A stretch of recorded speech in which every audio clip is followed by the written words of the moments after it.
Okay, today is March 19, 2014.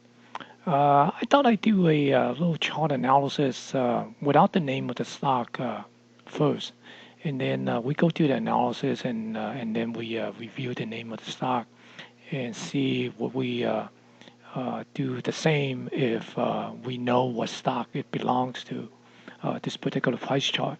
Okay, so let's start off by looking at this point here, and the price came down over here and found some support. It went up and it's kind of top out near here at this level here, and it came down.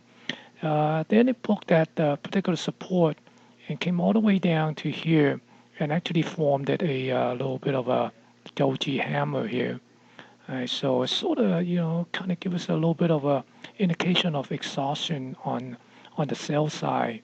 So we expect maybe a little bit bounce, and indeed we got that bounce here. Then once again we see a little bit of a doji candle here on the upside, and kind of tell us that maybe temporary the buy side is kind of exhausted.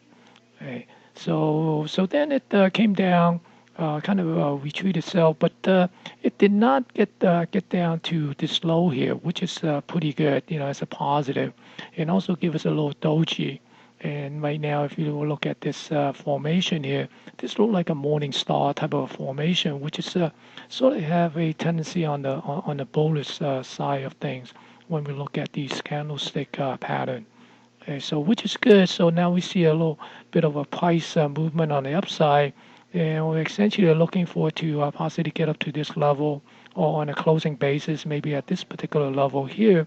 So we actually bump up here, and on the closing basis, we found resistance and start retreating. Then once again, we held, so we essentially got a higher low, right? And here's the high. So we essentially here we got this higher low and higher high. Then here we fail to get a higher high here. Then we come down, and actually now we got a new lower low.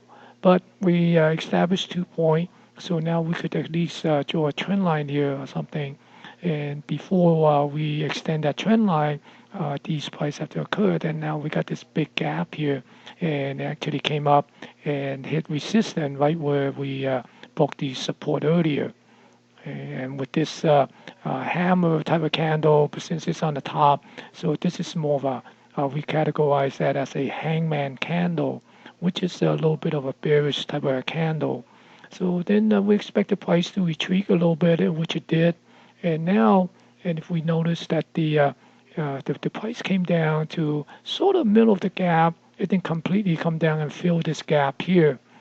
So that's kind of a little bit of a bullishness also, saying that, well, it held that gap, and now we expect it to work itself up, and slowly it is working itself up to this particular resistance and try to break out of this resistance. So if in the coming day, if it break out, then definitely would be a good possibility of going long and swing this guy up to maybe using a price target up here, this particular top over here, this P as a price target. Now, if it come down and then here, break down, then maybe we could go short and at least get it back down here. But that would be more of a counter trend trade because we are looking at this formation. It's more like a cup and handle as well. We could look at this. Uh, so the tendency is on this type of a chart pattern, we probably be more biased looking for a possibility of a long, a swing long, and play it up here versus go in and chase the short and try to get it down here, to this trend line as a price target because we never know, it could be coming down and then reverse itself with a higher low. So it's sort of like a kind of trend trade. So that's the risk that we might encounter. But certainly it's not something that we can't do. If you manage your risk correctly, you certainly could do that. But the tendency is to look for the long based on this type of a pattern here, right? So so so if we go, and now I'm going to review to you what this the stock is and what the two chart is. It's basically a tweeter. All I did is I just flipped the chart around so you kind of see it instead of looking at the that particular bias. Now we're looking at this, a different type of analysis. So if we go to and walk through the same way as we did on the previous chart, the flip side of it.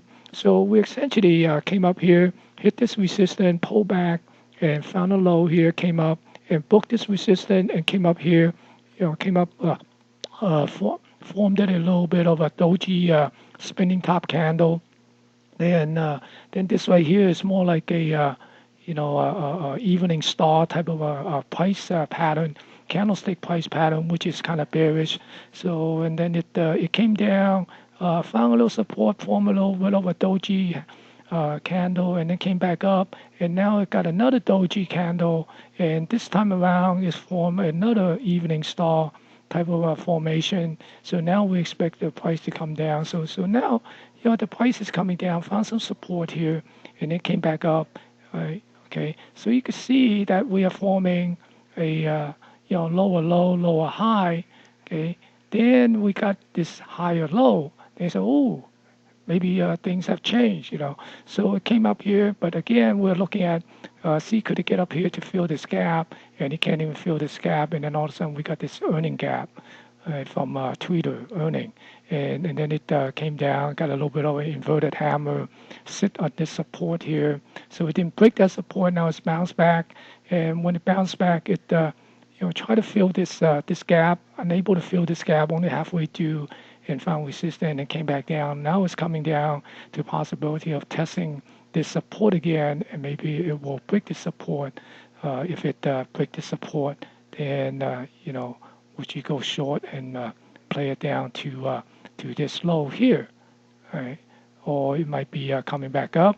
Then would you go long and play it back up to this particular trend line? Right. So you have to ask yourself, are you going to do the flip side of what we just went through on the the flip side of this chart?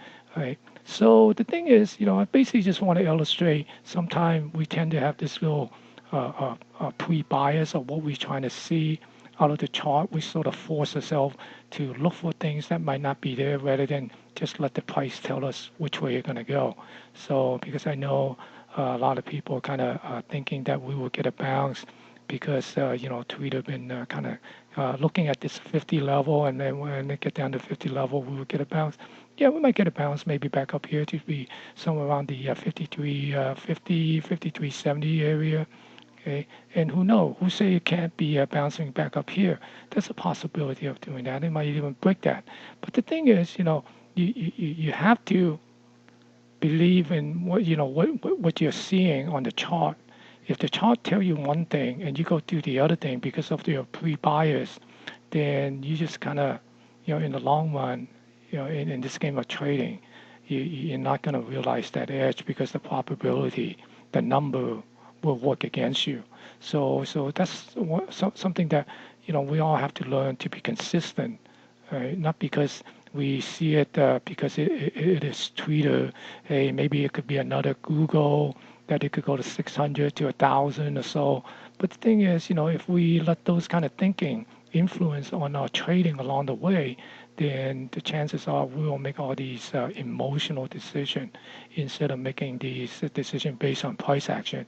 Because if Twitter is going to go to 600 to 1,000, there's going to be a lot of opportunity for you to make money along the way. So, we don't have to say, oh, I'm going to miss this opportunity. No, this opportunity is going to go up and come back down, go up and come back down, and zigzag its way up, right? So just, be objective and try to be open-minded, and look at things as is rather than what we like it to be.